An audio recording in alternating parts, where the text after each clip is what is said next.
All right, so let's talk about some administrative issues here, okay? So I heard about next Thursday, big day for many of you, right? The Iron Ring ceremony. Can I just know roughly how many of you will attend that ceremony? Okay, many? Okay. Let me know what might suit for you. I don't think canceling the class is a good idea, okay, for that one, because we definitely have to start some new topic. Either we can say we start a class rather than 6:30, we can start maybe 6:45 or even 7. Even 1 hour lecture will be fine to come, okay? That's option number one. Option number two, I can potentially record some lecture video. Of course, the disadvantage is you cannot really interact and by asking questions. That's the disadvantage, right? Do you guys have any preference? Should I do some poll, maybe on e-class? Okay. Okay, how about I do some poll? You guys can think about it. I don't think we should really miss the contents there, but we can see which format might suit you better. Might be nice for you guys to dress formally, right, to come. That's not a bad idea. All right, we'll see. Okay, think about it, and then I'll put some poll. All right, your programming test number one, I think the TA are basically almost done with the grading, but we need to do some final processing to, generate a feedback file, calculate the, to put the all the marks together so we can post them. But by the end of tomorrow, hopefully early afternoon or early evening, you will get a result. Okay, but it's not the end. You will be able to submit any regrading request if you believe there are errors, so we can handle that as well. Okay, or if you want to come to my office hour, you want to go over some question together, we can do that too. Okay, but you can just wait for my information. And guys, don't forget, lab number 3. That one is going to be very relevant to your programming test number 2, which is going to happen in the final week. Just want to speak very briefly about it, just to let you know what you can expect for that particular lab. It's not too bad, pretty lightweight, but you need to spend some time on that. I already released the guide for your written test number 2 next Tuesday. Right? So we're going to meet again in the Williams Sports Center. You know that place pretty well. And if I may just ask you to please check, make sure your PPY, Passport York, and Dual Mobile actually work on the lab computer, right, to log into eClass, and also your EECS login. Right? You definitely don't want to waste any time fixing it during the test. All right, before I talk about lab 3, it seems like some review Q&A session like the last time I helped. Okay? So it would be difficult for me to do it tomorrow because I'll be quite busy wrapping up the grades for programming tests for other courses as well. How about we make it 7 p.m. on Sunday, like the last time? Will be okay? But I'll record it, so if you really cannot attend, that's okay. I'll post the recording as well. Okay? I will send you guys the Zoom link either today, most likely tomorrow. Okay, confirm. Okay, sounds good. Let me just speak very briefly about lab number 3. Just give you an idea about what you should really do. And at the same time, you can also get prepared for your final programming test too. If you go to eClass, sorry, I forgot to launch Firefox. Let me do it right away. It's on eClass. Okay. I do have some running notes. Bear with me. Don't worry, it's only allergy, nothing else. Okay. Just in case. Okay. So if we go to the eClass site and, okay, sorry, getting there. Okay, so if you see under lab instructions, lab number 3. It was released yesterday night, and you have until 2 weeks later to submit it, right? You definitely got enough time. And here is some idea about what you might be expected to write in programming test 2. And for now, I think it may be worthwhile to also test you a bit further about writing postcondition and Pascal algorithm. But I'll confer a little bit more about it when we get closer to your programming test 2. And then, okay, this part here just the same as before, and you can use the remote lab. Okay, so here are the tasks. There are 3 tasks mainly that you have to do. Number 1, you are assigned some required readings. So these are, you can think about they are to complement our lecture on the LTL formula. Especially they're going to talk about how you can write some concurrent algorithm and also write some safety and liveness property about checking it. right?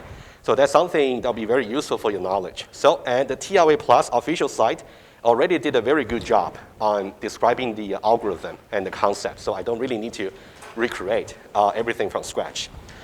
So your job will be go to the link for these two sessions, session 8 and session 9. I also gave you some tips about what you should really study for. Okay, you're going to study about mutual exclusion.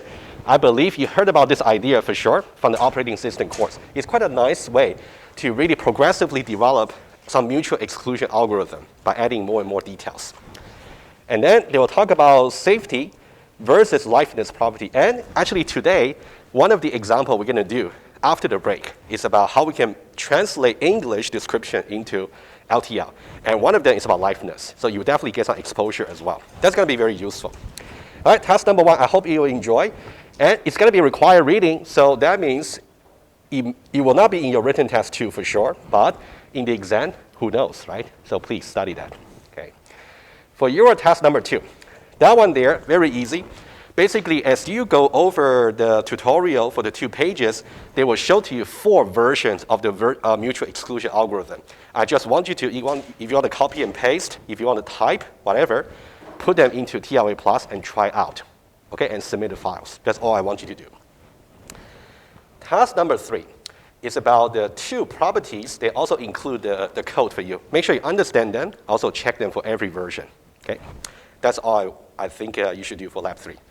And then when we get closer to programming task number 2, I'll try to give you guys maybe some additional example so you can practice more.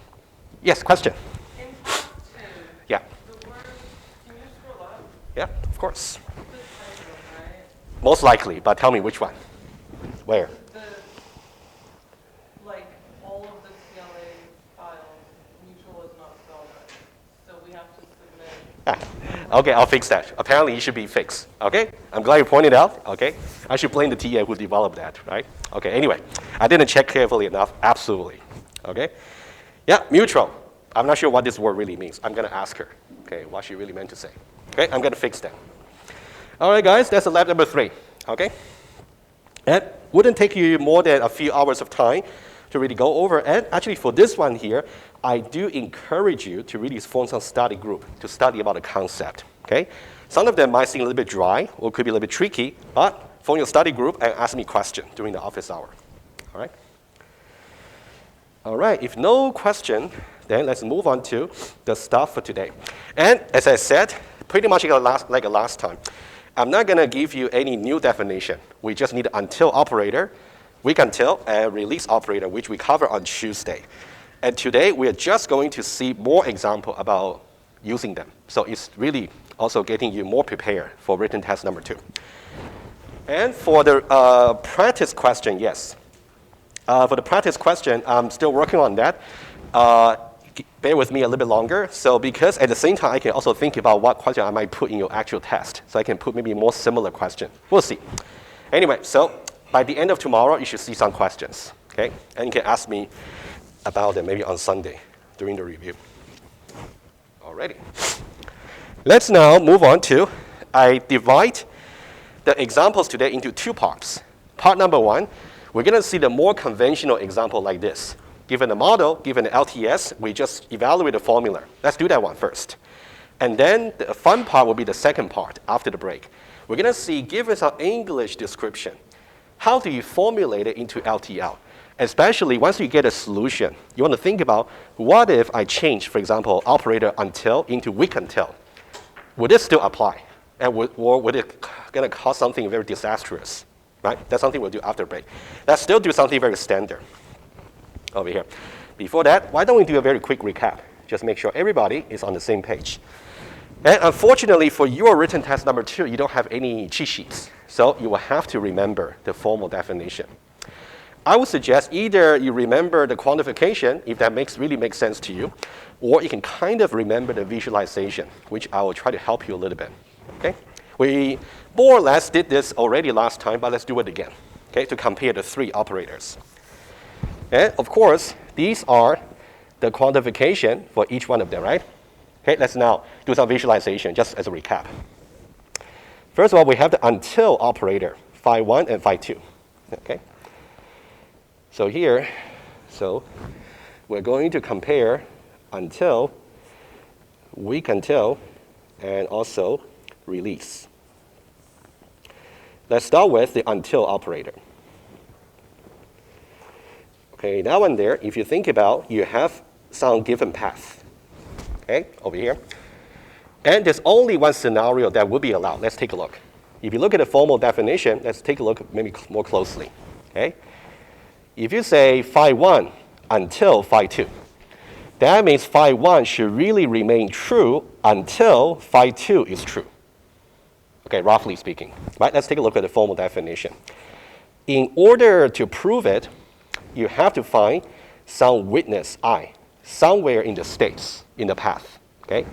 And then on that index I, phi 2 should be satisfied, the until part. And before phi 2 was actually true, specifically I minus 1, up to I minus 1 at least, phi 1 should be true. Okay, that's the formal definition. Let's take a look. So what we really need to annotate is about where I is. Let's say maybe the I is over here. Let's say this is the index I, and we're talking about some pi, of course. Okay, so you can think about this is state I, certain states. Okay, and then we are saying that for this part here, let me just go back here. Phi 2 should be true. Phi 2. This is the witness you're supposed to find. Okay? And the other part that's required, as you can see, there is a conjunction over here. Not only that phi 2 should be satisfied at index I, but also this part here should also be satisfied. Specifically, up to and including I minus 1. You can see starting from 1 until I minus 1. So we're looking a little bit more closely on the formula today. Okay? Let's go back here. So that means starting from possibly, let's say, state number 1 over here, number 2 over here, all the way to I minus 1. Okay? The requirement is phi 1 should be true. Right? This is according to the definition. If you cannot satisfy this, that means until should be false. Okay? Until, let me just write it down. So it's actually phi 1 until phi 2. Okay? Now, let's do a little bit more over here. Apparently, if I have my path such that phi 1 has been true all the way up to here, and the next one is where phi 2 is actually established, okay? Can phi 1 continue to be true? Okay? That's really some important question. I'm going to put it here. So now phi 1 and also phi 1. Okay, so this is the part I want you to remember, and that will be useful when we actually do the second part of exercise to formulate English into LTL. Okay? Starting from SI, phi 1 being true or not.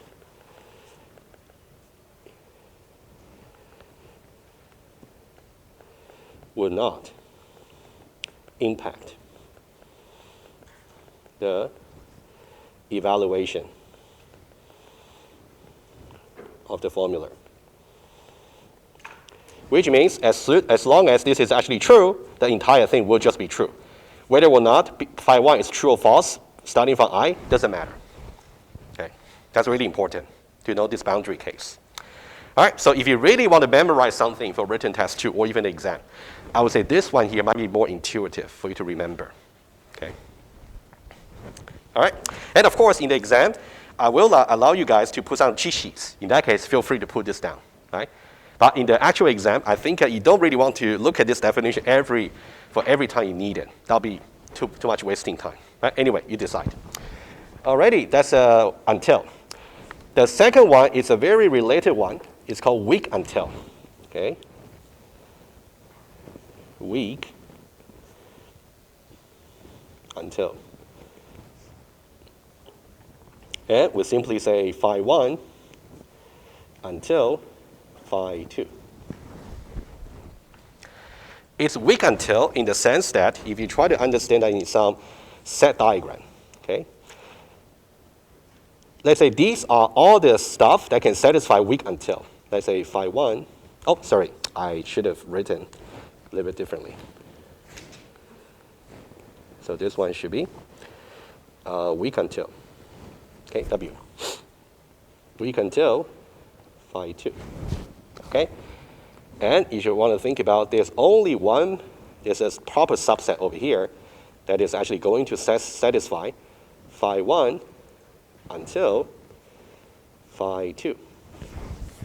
Okay, that's actually important. And as we said last time, what is this particular case where it's going to satisfy the weak until but not the until? We'll get there once we have done the visualization. Okay? All right, for the visualization, I'm going to be a little bit lazy here. So whatever case that's going to make until true, it will also make the weak until true, for sure. It's like whatever that's true for this one here is also true for weak until, right? For that one, I'm just going to copy and paste. Okay? I'll make it a little bit smaller. That one will just be the same. And there will be another alternative scenario. Let's say I really cannot find this witness. But if I can find another scenario being true for my model, in that case, weak until can also be satisfied. What would that be? If you look at the formal definition, okay, you will see that we got some disjunction over here, and that's going to be if I got since the beginning until the end. I got all the case that phi 1, which is over here, is always true. That means I'm waiting phi 1, I'm waiting until phi 2 becomes true, but phi 2 never comes. That means phi 1 is always true. All right? So if you go there, over here, so the second case that you want to remember is something like this. Okay, I still have a path, so I'll put an OR. Okay, this is like an OR. And then I simply got, starting from state number 1, state number 2, all the way to forever. And then I'm simply just going to get phi 1, always true. Phi 1, all the way. So you can, if you compare these two, they are pretty much similar, except that phi 2 just never become true. You just cannot find it. Okay? All right. Guys, any questions so far? It's more like a recap, but we're also trying to present stuff in a slightly different perspective, right? Hopefully that's more intuitive for you to remember so you can answer a question more efficiently on Tuesday, and of course in the exam. All right, the final operator to talk about would be the release operator. And for that one there, I just want to make a little bit more space. So let me just put it over here, okay? Okay, oh, by the way, so I need to give you the answer. So you can see here, this is all the scenarios that will make weak until true. What will be the scenario that's going to make weak until true, but not to make until true, right? That's going to be exactly this scenario, right? And actually, I believe we said that last time. This will be globally true phi 1, right? Phi 1 is always true, conceptually. And a tip for you. Later on, we will see some example. Whenever you want to evaluate to see whether or not the weak until is actually true on the model, I would suggest you may just want to start with this case to see, can I ever find this particular case where phi 1 is always true? If you find it already, you don't even bother to check this case. No. Okay? There's a little bit tip that sometimes it might help. All right, the final one we want to do is this one here. Release. Okay? And for release, I'm going to put, how about here?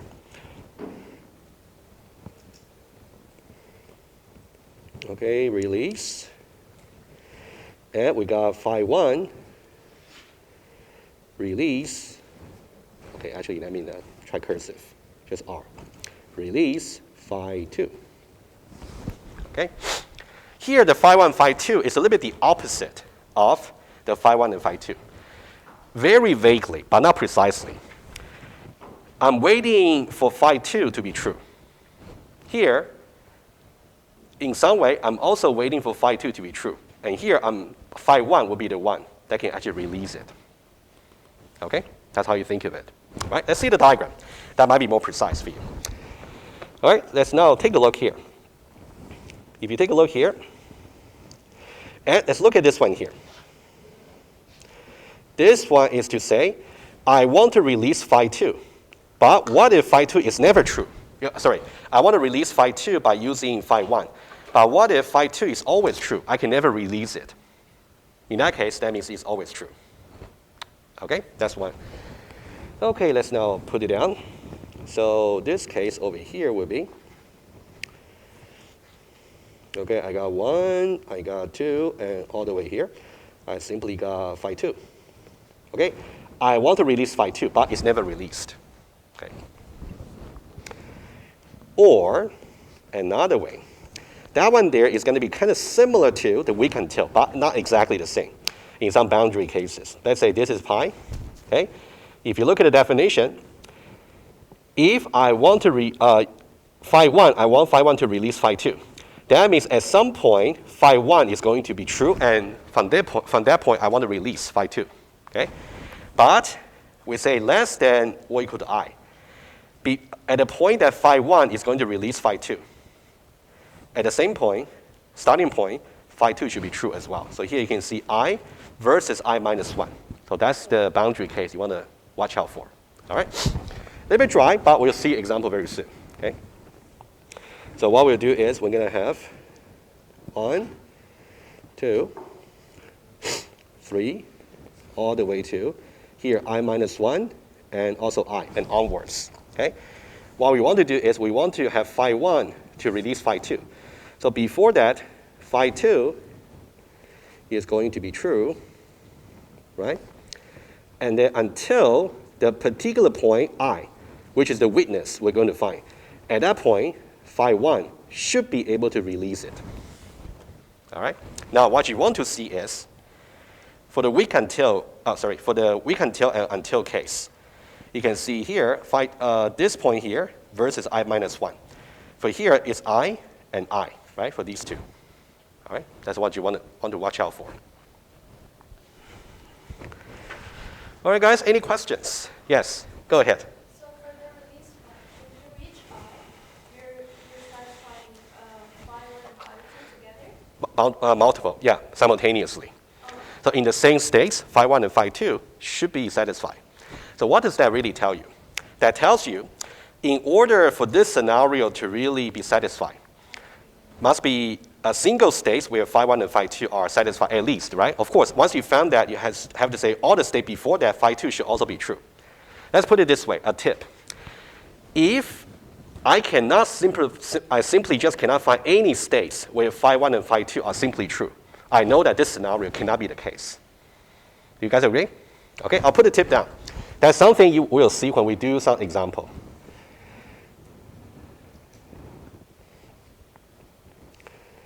If there is no states satisfying both, satisfying phi 1 and phi 2, then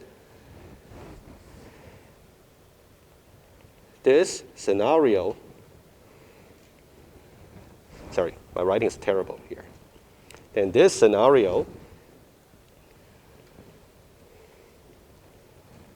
cannot satisfy the release.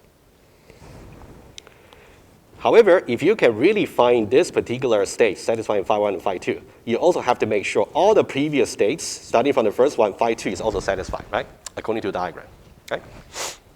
Sometimes you just have to check just enough so you don't have to waste time on checking others. All right, a very quick visual recap, okay? Yeah, Gerard. So a quick way to disprove the release is to find that no two states satisfy phi 1 and phi 2. Prove that the overall of phi 2 is correct. Yeah, so to be more general, I would say this one is a very particular tip that we're going to see actually later in one of the examples. But I would say the way you kind of remember the strategy, you should go a little bit more conservative in the following way. Because I know in order to satisfy release, I need to go for either this way or this way. So in order to disprove it, let's say, I want to show that there's no such path which can satisfy this. And also, there's no such path that can satisfy this. Okay? And for this, there are different ways you can show that. Maybe you can simply show, oh, phi 2 is never true, right? In that case, yeah. And also, one way would be, oh, phi 1 and phi 2 can never be true simultaneously, right? There are different ways to show that. All right. All right, guys. Why don't we do example, right? I think once this foundation has been laid down, I think we can do example rather quickly. Okay, let's try the first one. And the slides has been updated, but I would suggest we do it together. And then, not too many. Okay, we got 3 here, right? I'm trying to use until, we can tell, and release. And again, the same diagram over here, right? Why don't you guys take a look? This one here, just for 1 minute. And since we just brush up your memory about the 3 operators, now according to the until operation, should P until R be satisfied for all the paths starting from S0?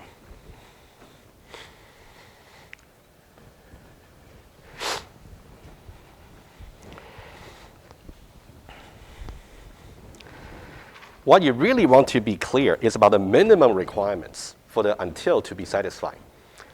Sometimes it might just be overthinking, sometimes, okay? Gerard, true or false? False? If you think that's false, you got to give me a witness. If you go S0, S1, then there's a state, S1 is a state where P doesn't hold R. Let's say S0, S1, for example, right? Okay, let's say this one here. In S0, you can see we already got P. Okay? And then S1, we actually got R. That looks like it's holding, right? Okay, that's okay. You know, you guys are just beginning to see that, okay? So guys, I think for until, recontil, and release, I think it might make more sense for you to actually linearize them into like a linear path. That might be easier to see, okay? All right, it turns out this is true. Okay, why? Oh, yeah, question. Sorry, could you repeat that? Because if we go from S0 to S1, Yes, of course. P until R, but then from S1 to S0, it's R until P. Okay, very good. Let's say this. If I got this particular path, right? This part over here already satisfies P until R. Because this is the witness I can find, right? That's the I. And this is like I minus 1. I already satisfy R. I minus 1 also satisfy P. So I'm done. I don't even need to extend the path to see any later states because that part already satisfies this formula. That's why. Gerard. Would it also be valid to say like all states here satisfy either P or R, so it's not like if R isn't satisfied in the state, we have P which satisfies the state. I think it might be nice to focus more on the P, R in isolation. So since they are the more operant. But yeah, kind of also jumping ahead a little bit somehow. We will see some a little bit more complicated expression. That one's going to make sense. Okay, we'll get there. Okay, that's good.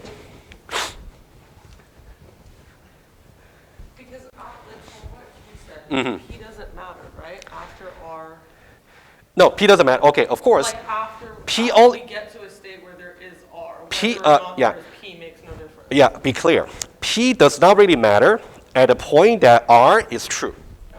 And also after the point that R becomes true. P doesn't matter. P only matters before R is true, right? That's by definition. All right, guys, how would you justify this? Okay, the answer is actually true. First of all, and let's try this. In the slides, I try to be very concise, but let's now try to be a little bit more detailed.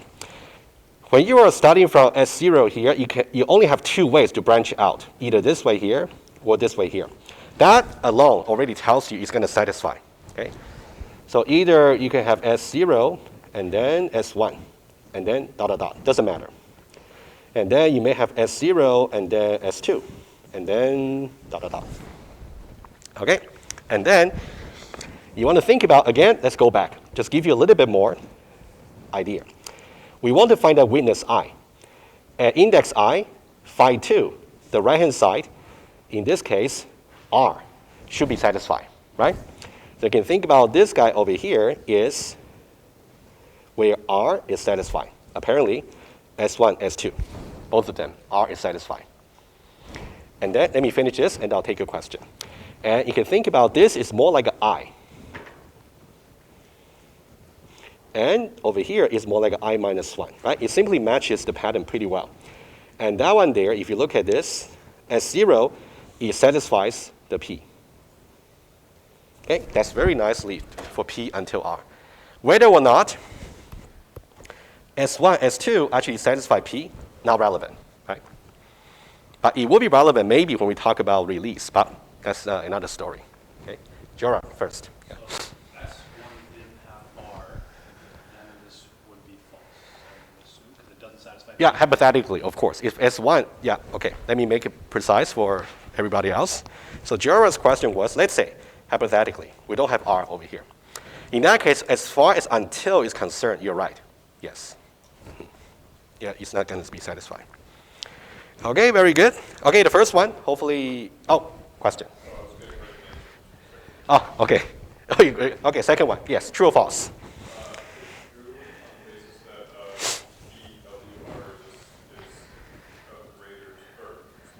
Exactly, very good, exactly. So, guys, I think for this one here, Ali was exactly right. Okay, let me tell you the answer, and then you can also have another tip. True automatically. Because in general, if you have phi 1 until phi 2 already true, that's a stronger one. It definitely implies the weaker one. It's just one of the cases. Right? So this means when you are to check weak until, you have two choices. Either simply check until, or simply check to see whether P is always true. You never get a chance for P to become false, right? All right, what about this one here? Thomas. It's false. Okay, sure, give me a witness. Give me a moment, I'll write it down. Okay, so you claim that it's going to be false. I'll write it when we are 100% convinced. But for now, you say the witness would be? Yes, okay, let's say that. And why is that?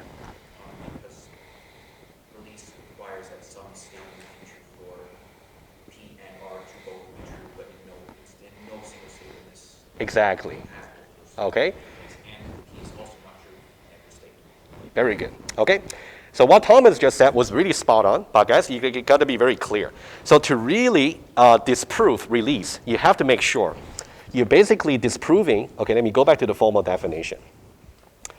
Release is defined as a disjunction. To really disprove a disjunction, you want to show that this part here is false, and this part here is false. Okay? In order for this part to be false, you can easily pick to say there is no such states, I, where both phi 1 and phi 2 are actually true. In that way, there's no way for you to satisfy this. Okay, that's some insight into the formula I mentioned before. That's number one. Okay, I'll write down number one first. Okay. So number one, there's no states that satisfies both conditions at the same time. Okay? Again, visually you can see release requires that phi 1 and phi 2 should be true in this particular state, right, when we start to release it. Right? We can easily disprove this, but now how do we disprove that? Well, phi 2 is over here, right? And then, in order for the second one to be true, right, it should be always the case, P. Is it the case? Not really, because, for example, you can see this one, P is not the case, right? Okay, good. Okay, it is not the case that P is always true. Of course, this is a little bit informal, like an English word, but if you want to be 100% formal, if you look at the slides, okay, what I put over there is maybe something you want to consider writing. Okay, we say that if you look at this particular pi, like what Thomas said, and then you can see that particular pi does not satisfy P and R, number one, so that falsifies the first disjunct. And for the second disjunct, for that particular path, P is not the case that P is always true. Right? You can see the model does not satisfy. Right? So that's for the release. All right, guys, any question? All right? Yes?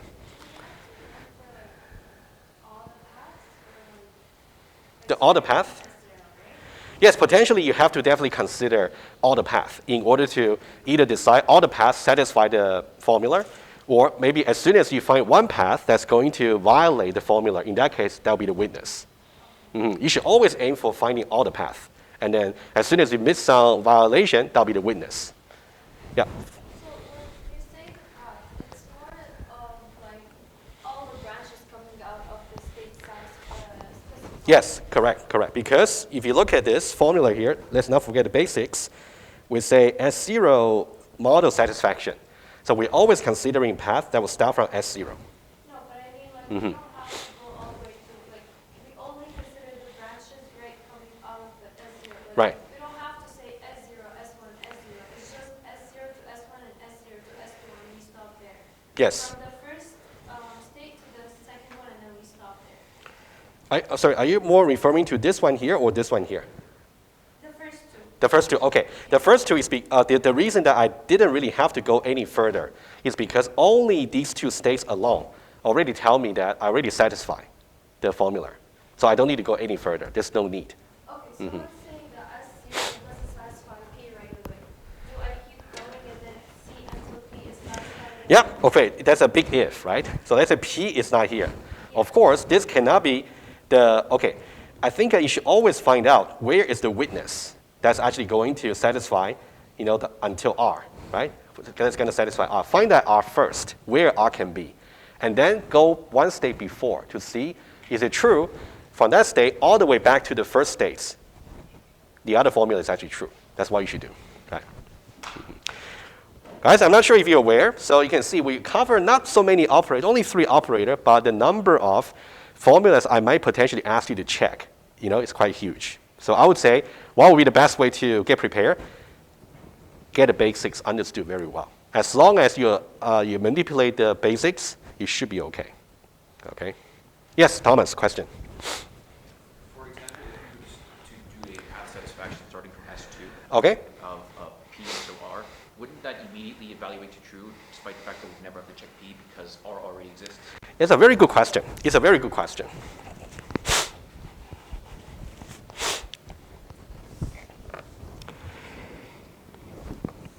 Okay, let's see this.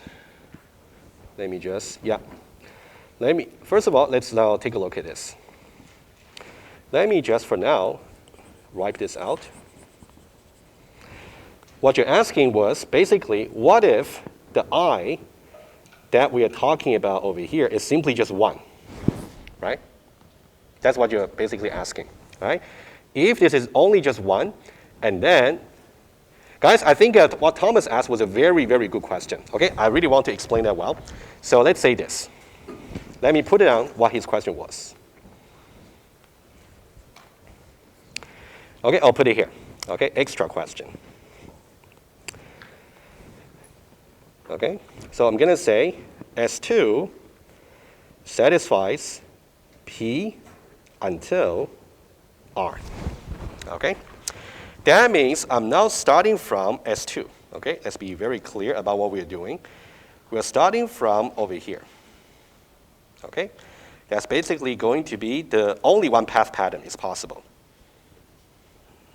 Okay, is this satisfying the P until R? Okay. Seems a little bit tricky, right? I want you to take a look at the formula here, okay? Of course, when you study, you have to actually have the formula handy to you. Let's say we find this particular state as the witness. So this is when I is equal to 1, like an index 1, right, for the state in the path. Here, we already got R satisfy.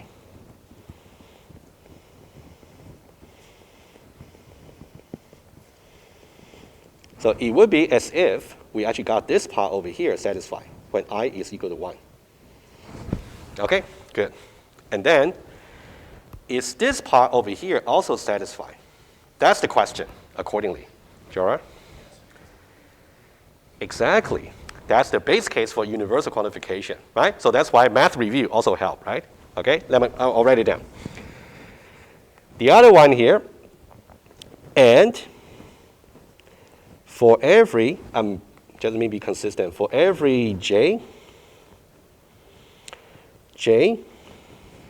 let me be very precise, okay, between 1 and also I minus 1, okay?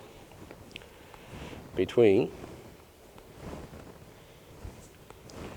1 and I minus 1. And then we should really have pi j phi 1. Pi j satisfy phi 1, which is p. Right? So this is the evaluation we have to work out.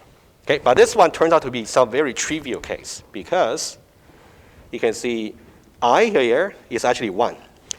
I minus 1 will just be 0. Is there any j that's going to be between 1 and 0? Empty range, which you guys did, right, in the programming test, if I may remind you. Right? Anyway, so in this case, that means the range is false. When the range is false, false implies anything. So true. Okay? So that means this part over here is actually true. Okay, so it turns out this one here will be true for this. Thomas, very good. I'm glad you asked. Good. Yes?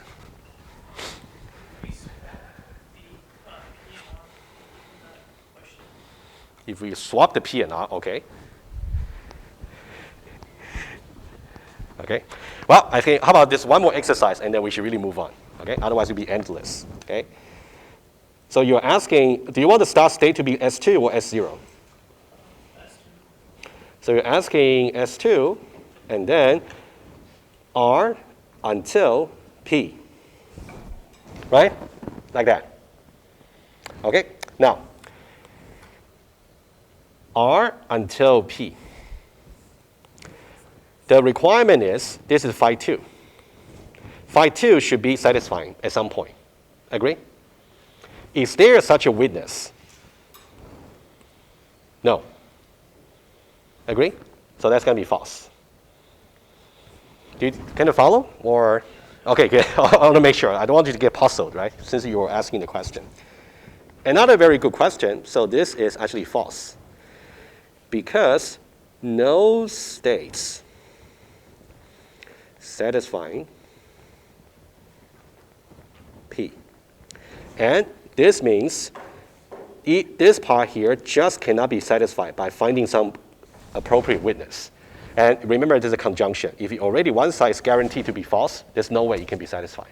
Okay, Jorah. Really quickly, if it was weak until, then it would be fine because you discharge. Yes. Okay. Another, okay, I said that should be the last one, but I really think this should be the last one. S2 R weak until P. Okay, in order for that to be true, we can say phi 1, if that's forever true.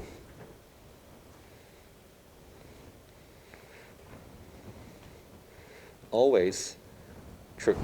All right, good. I think you guys come up with a very good example today. I think that's really benefits for everybody. Okay, this one's true. Okay. All right, good, very good. They also give me more inspiration, about the actual test, which is nice. It's a win-win.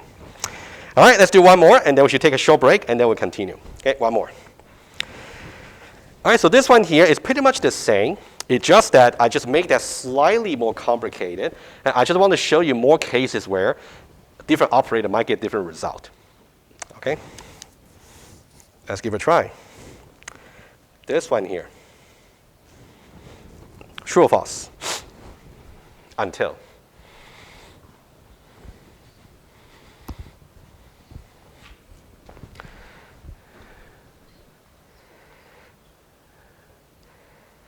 Is P and R ever satisfied? Not really, right? So that already violates that we cannot find a witness, I, that can let P and R eventually satisfy. So, false. All right? In case you're very lost, want to catch up. All right? This one should be false. because P and R, oh, actually, so let me just, oh, P and R is never satisfied. Doesn't matter which path you actually choose. P and R is never going to be satisfied. And in that case, if I refer back to the definition for until, you can see this part over here is never going to be satisfied. Just this part. Right? Never ever. Okay? And on the other hand, I have the same two operands, but now let me change it to weak until. Weak until might give me some hope because I know the until case for the weak until is not satisfied. I know that. But what about the other case, which say, well, if you cannot find that P and R is eventually true, as long as this is forever true, that's fine. Is P or R always the case? Indeed, right? Look at that, look at that, look at that. Okay, good. Okay, this would be true.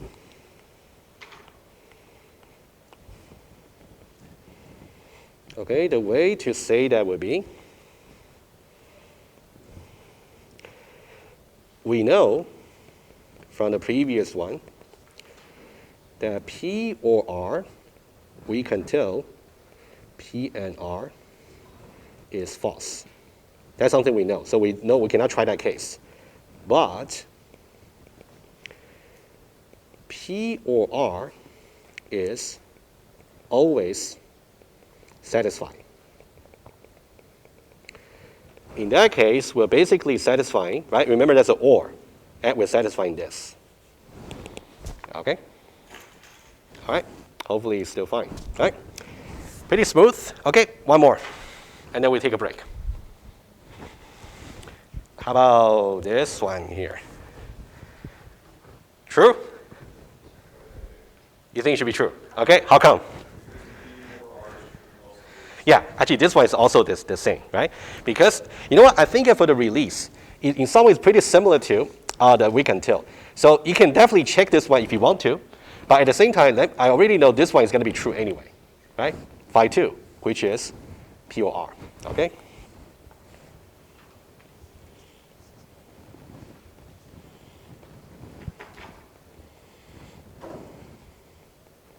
You can say the second case for the release. This is a little bit informal, but I think just for multiple choice question, you can justify like that. That's fine. Second case. But if you, let's say on the exam, when you say second case, you want to be very explicit about what second case is. Otherwise, nobody will understand. Okay? Second case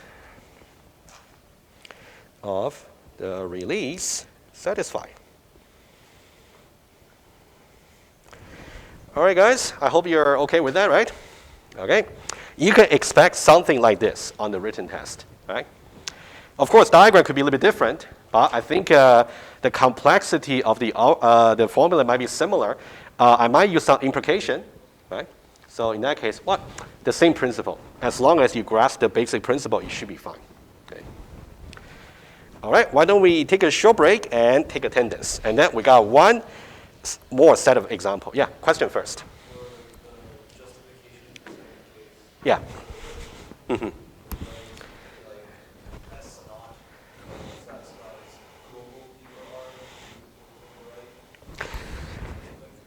Okay, for this one here, yeah, you want to say,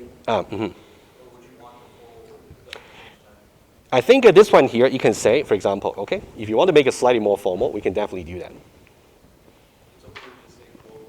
Yeah, global truth, that's okay.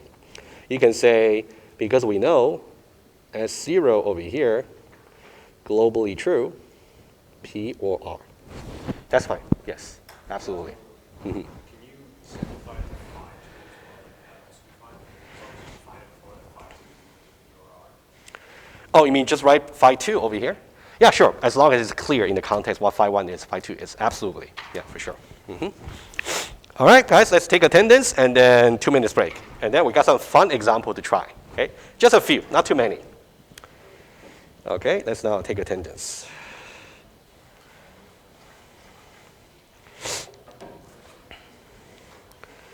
Okay, please just get ready, and then you can now check in. All right, check in, please.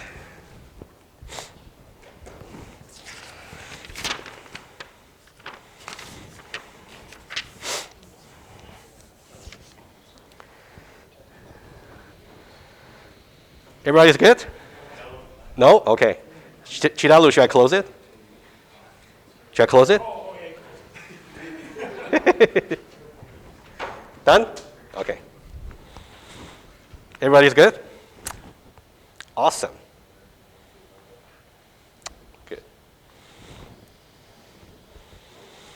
All right, guys, 2 minutes break, and then we'll come back for one more round of discussion.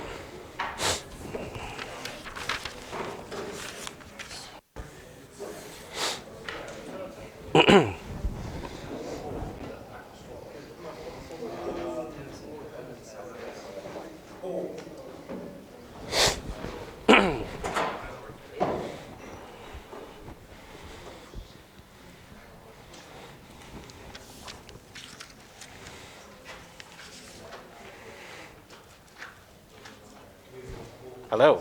Hi. Of course. Go ahead. Yes. For this one, Yes.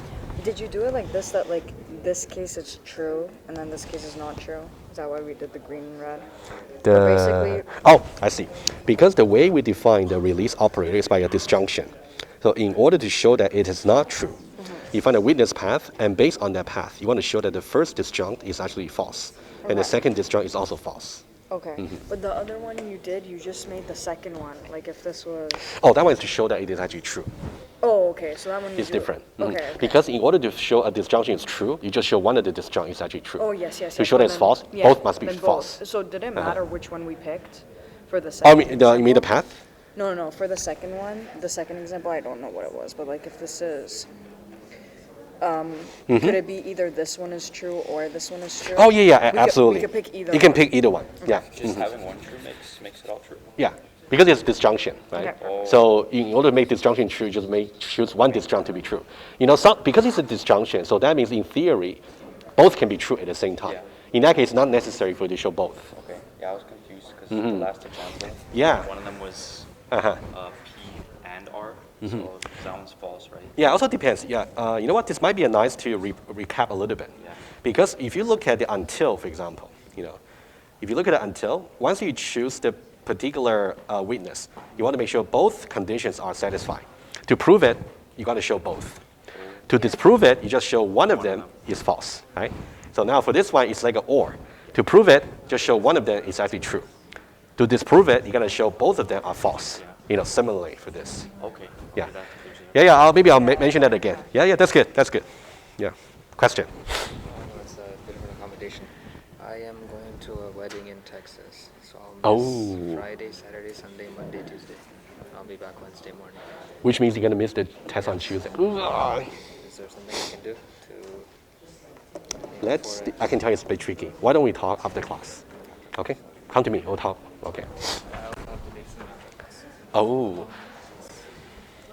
Let's talk 5 minutes. Okay. All right, guys. 1 more minute, and then we'll finish off by some interesting examples.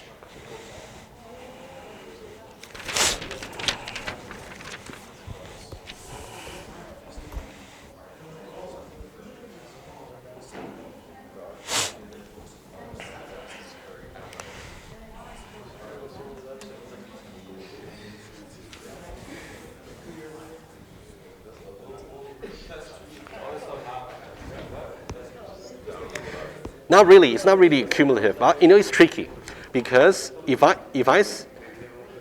because for just to cover what we cover after written test 1, it also makes sense to ask you about future and global, right? You need to know those operators. But strictly speaking, they were covering written test 1, right? So I would say you don't really need to specifically review before written test 1. You just need to know all the basic definition. Then it should be okay. Yeah. All right, guys. We'll start in just one moment. Just one moment.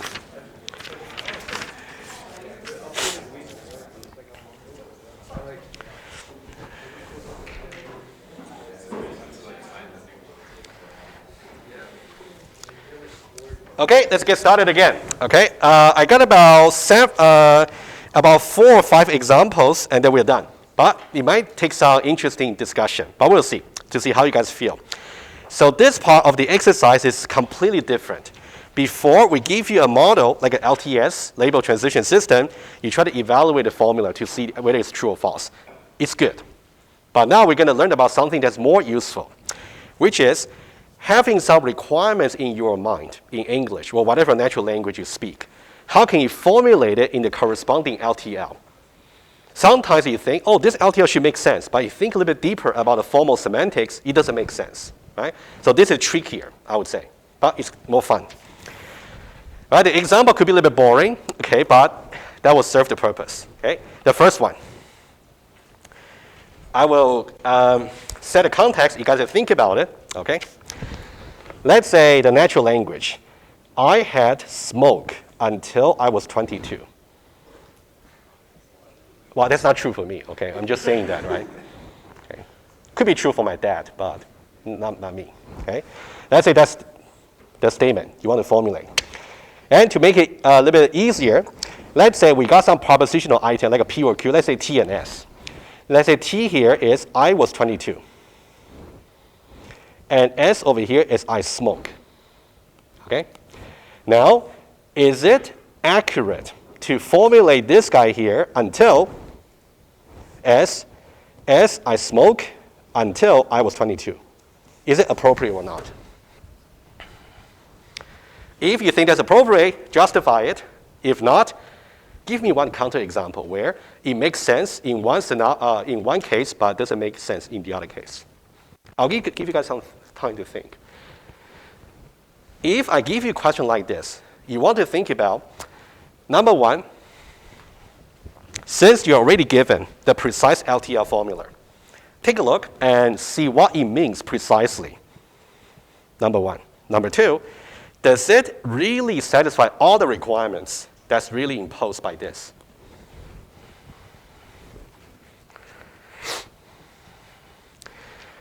I'll let you guys think 1 minute. I'll give you some very big hints. But once you know the hints, the fun is gone, right? Okay, I'll wait a bit. Yeah, I'll let everybody get a chance to think. Question, yes. Well, that's English. Do whatever interpretation you have for that.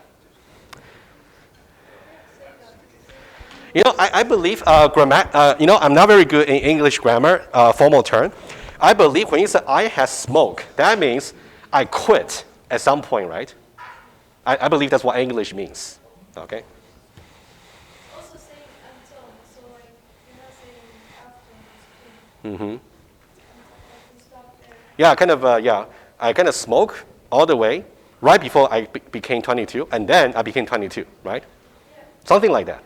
That sounds a bit like until, right? Sounds like. Jara said no. Okay. Thomas? Okay, hold it. You say no? I agree. You agree should be no? You disagree it's no? I agree, it's yes. Oh, it should be. Oh, you say it should be correct, right? To be a devil's advocate. All right, guys, this was fun, right? Okay. Now, it turns out it is not appropriate. Yeah, that's what you. Okay. Okay, let's take a look. I believe this English sentence is really saying the following. At some point, I became 22. And then, starting from maybe when I was born, well, something like that, right? Maybe it's not that dramatic, right? I smoke,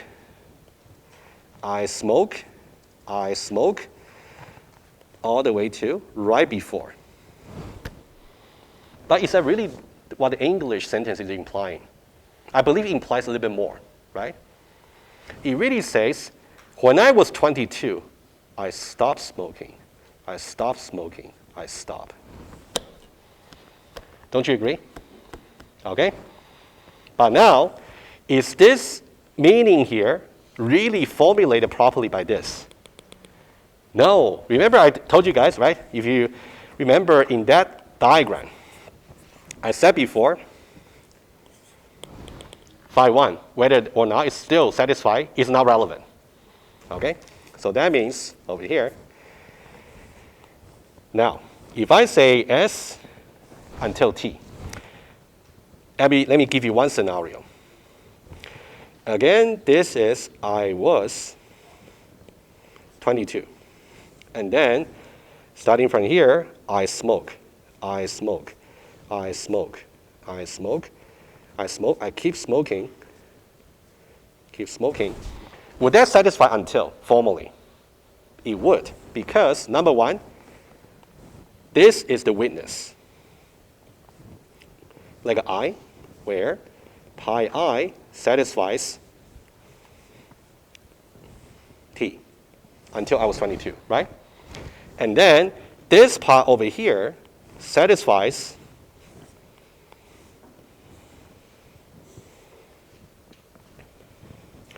for every j, 1 less than equal to j, less than equal to I minus 1, right?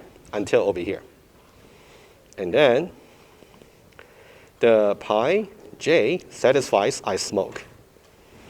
Given these two, I know that the formula is satisfied. Whether or not I smoke or not is not captured by the formula. So that's not good. It's not constraining enough. All right? That's part one of the exercise. It's not accurate. Okay? If I give you something similar, you should really know how to explain that. All right? Part one. Part two, how do we fix it? Yes? I like that one. Getting very promising. Basically, what's your name? Abraham. Well, Abraham says getting very close, but not quite. But I'll talk about it. Here, we're saying that this is the part that's missing. We want to constrain that further. Okay? What you said was fix. I can say, you know what, let me just, rather than use T and S, right, it might be easier for you to see. Let's say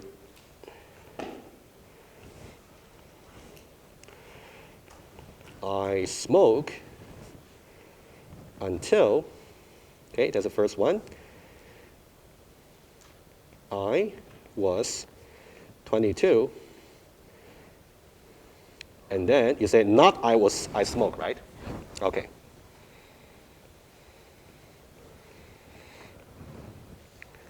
That's pretty good. So guys, you can see we basically extend the right-hand side of the until. But do you guys think this will be enough fix? Ali?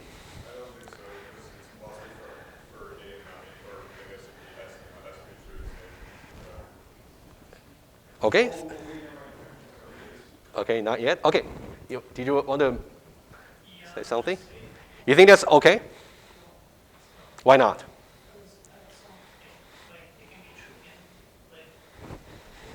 This guy here, I'm going to use the formula to help you a little bit.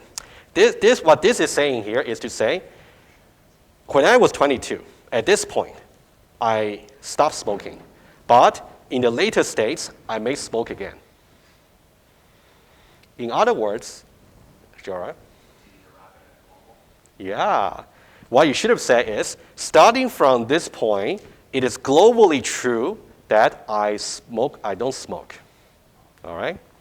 So the final answer goes like this. I'll write it down, and then I want to do a little bit of substitution to show to you to understand this formula. Okay, and then we're done. Okay, the correct answer. Okay, this one pretty good, but getting there. Okay, so I'll just say this part here is not exactly right. I'll put a cross over here. Okay, so the answer would be, okay, solution would be something like, I smoked until I was 22, and from that point, it is globally the case that I don't smoke.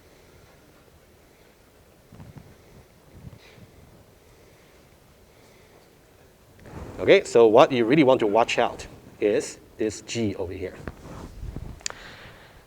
And guys, how do you interpret this solution formula, right? The problem is that G, right? That G, yes. This G here, is this G relative to the starting states? Or is it relative to the point where this one over here become true? Which one? Second one, right? But why? Right? Why? How did you see that from the formula? Thomas. Operator precedence will be, I would say operator may not be the best way to see it. There's an N? Not quite. Getting there. You definitely want to pay attention to the formula. Not really, no. Operator precedent in some way partially answer the question because the G is within the operand of the right-hand side of the until. In some way, that's true, okay? Or to be more precise, this guy here is the phi 2 in over here, okay? But I'll explain that. Oh, Shidalu, yeah. Because if you just said like G, I think it would have to hold for that condition would have to hold for all the states. But here, his tricky thing is, what do you mean all the states? Are you talking about all the states start from the beginning? If you just said G, you have to hold for all But now G here is actually not like an outermost, right? Just say G and then something. But G is part of the until, right-hand side. That's the tricky bit, right? Okay, okay, let me tell you the answer. Okay, this is how you should really look at. Yeah, question, what are you? I'll show you. Okay, I'll show you. Okay. All right. Let's see. Let's say we got this formula here, right? There's a solution formula. Okay. So this means I smoked. And this one over here is I was, oh, you know what? It might be easier for me to do this. Can I say this guy here is phi 1? How about that? Sorry, this is much easier. Phi 1, and this entire thing over here is phi 2. Okay, that's much easier. And when you go home, I'll highly recommend try to substitute phi 1 over here by this. Substitute phi 2 over here by this. Okay? And what's the critical bit? You can see over here, pi I, which is relative to position I, right? Will satisfy phi 2. And the phi 2 is exactly over here. That one there is the, where we have and global. So that's why the G here is really relative to the I. That's the correct answer. All right? Guys, if you haven't really seen that yet, convince yourself, okay? You need some time to digest this. Yes, Jorah. Would it be fair to say, instead of I was 22 and G, would it be G of the whole statement, like I was 22 and not I smoked? Or is that too different? That would be actually very good in reality. That means you always stay at 22. You never got older. Right? Okay, but I like it.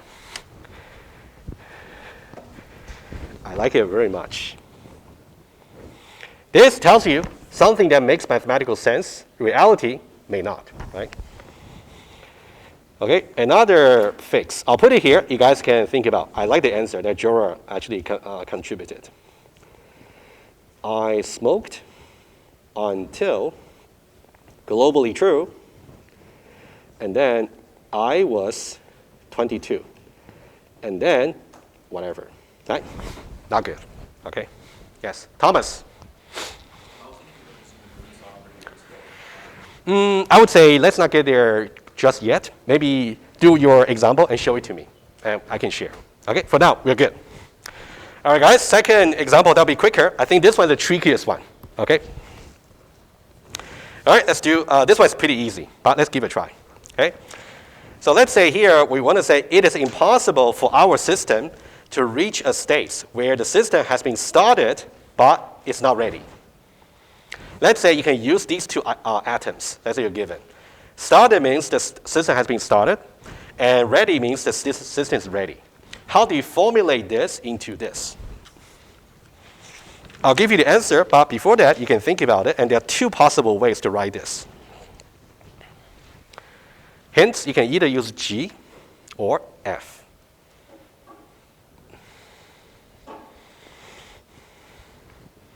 I'll give you a little bit more time, think about it, and I'll give you an answer. We still got 10 minutes today. Okay. You decide. Yeah, it could be combination or could be just in isolation, just one. Could be. Bless you. Good. Okay, how about the first one? Okay, I'll give you the first one. It should be always continuously the case, right? It is impossible, right? We can say it is not the case. The system is started, but it's not ready. That's one way to write it. Of course, you can apply De Morgan if you wish.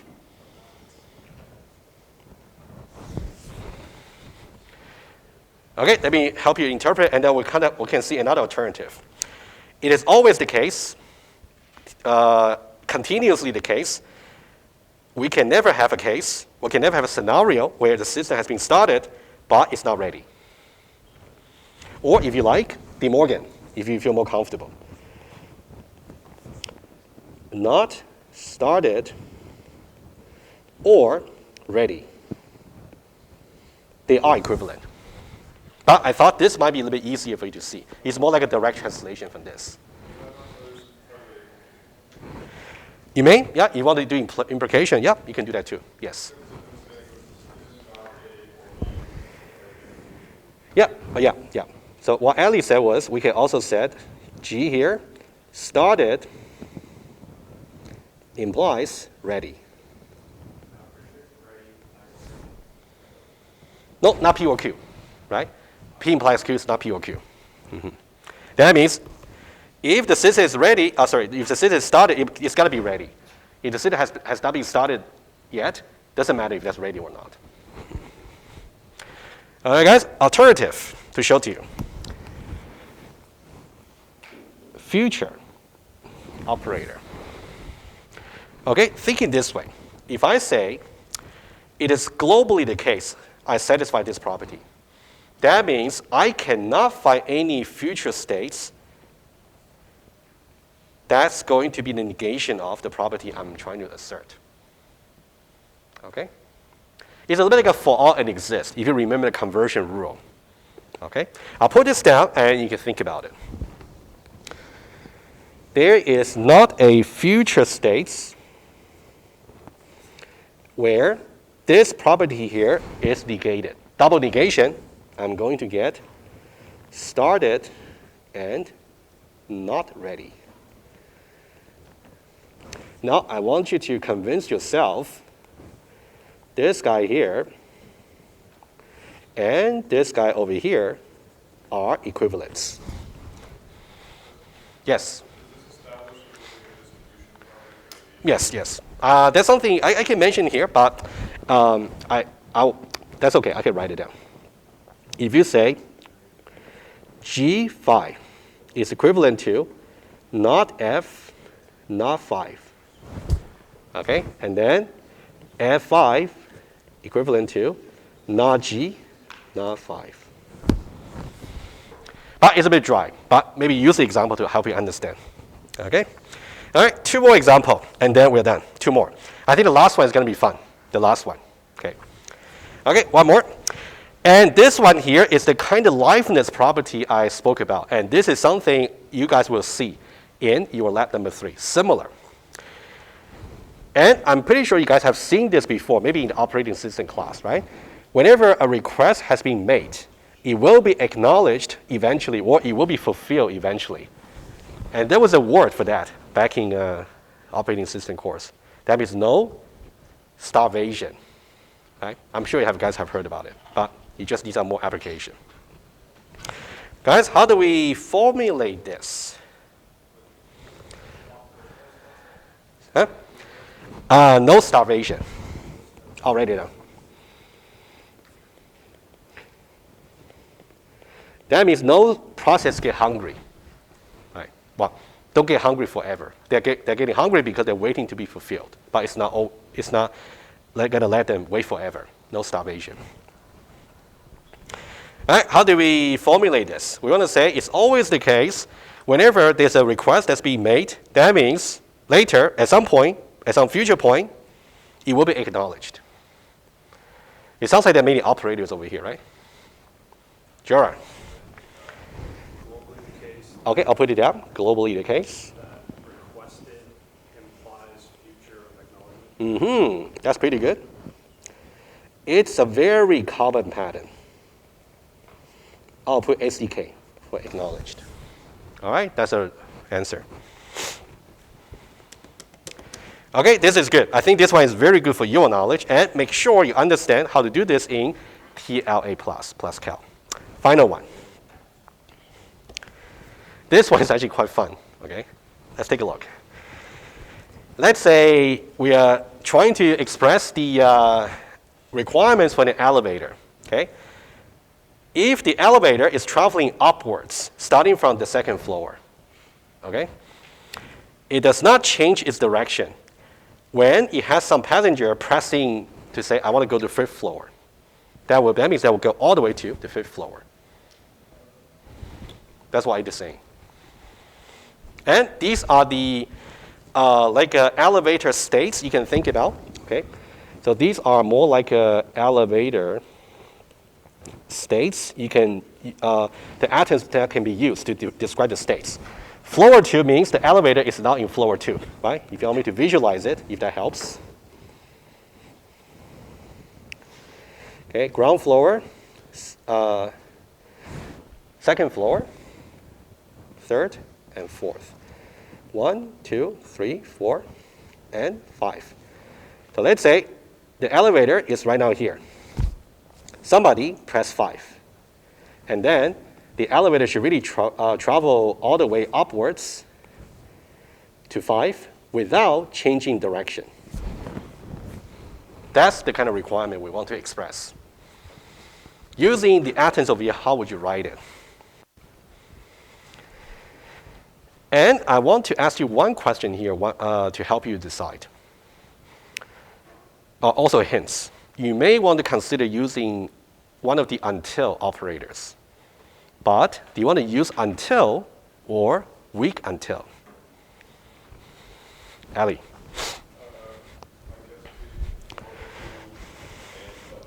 Okay, I'll write it down. Give me a moment. Okay. Floor 2, I agree. And button press 5, I agree.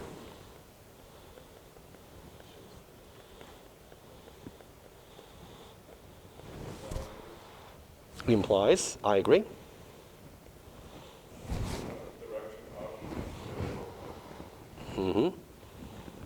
That's pretty good. Direction up until floor 5. Almost right, almost.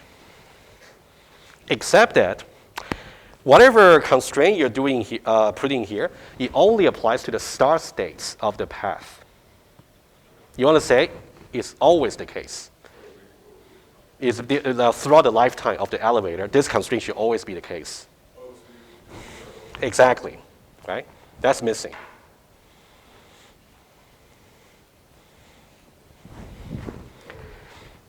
Jorah. Oh, one moment. Yeah, I want to ask that question. That will be hopefully the concluding remark for today. Chidalu, I'll leave that to you.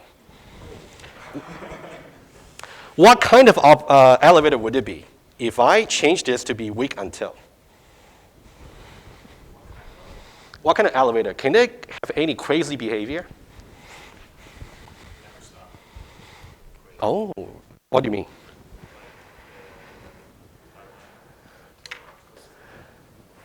How can I make weak until true? Either until it's true, right?